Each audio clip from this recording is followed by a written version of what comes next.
नमस्कार, India express में आपका स्वागत है।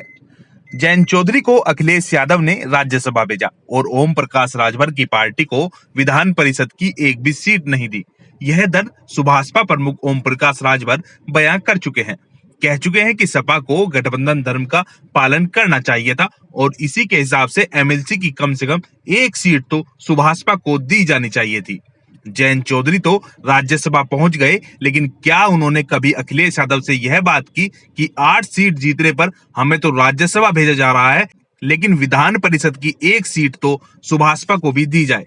जयंत चौधरी अपने राज्यसभा में जाने को लेकर खुश हो गए, लेकिन उन्हें कम से कम अपने छोटे भाई की भी चिंता करनी चाहिए थी। खैर, हम आपको बताते हैं कि अखिलेश के जयंत इतने खास क्यों हैं और राजभर दूर क्यों हुए। दरअसल इसमें कोई दो राय नहीं है कि जिस तरह से जयंत के साथ काफी संख्या में जाट समाज का ठोस वोट है, उसी तरह से ओम प्रकाश राजभर के साथ राजभर समाज का वोट है।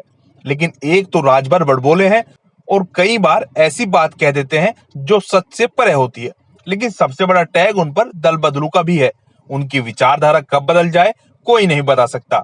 दूसरी तरफ जयंत चौधरी अलग मिजाज के नेता हैं। ऐसे में उन पर अखिलेश को विश्वास अधिक है। वैसे भी कोई रिश्ता तभी लंबा चलता है जब विश्वास दोनों तरफ हो।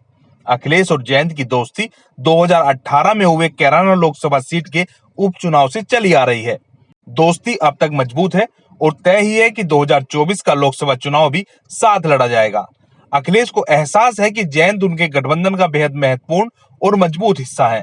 तभी तो अखिलेश ने 3 में से 1 राज्यसभा सीट जयंत चौधरी को दी।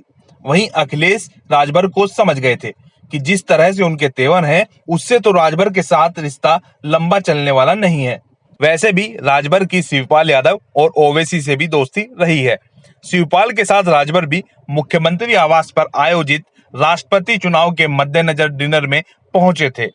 अखिलेश यादव को लगता है कि राजभर का विकल्प तो शायद मिल जाए, लेकिन जयंत चौधरी का विकल्प मिलना मुश्किल होगा, क्योंकि वेस्ट यूपी की काफी सीटों पर जयंत चौधरी का खासा प्रभाव है।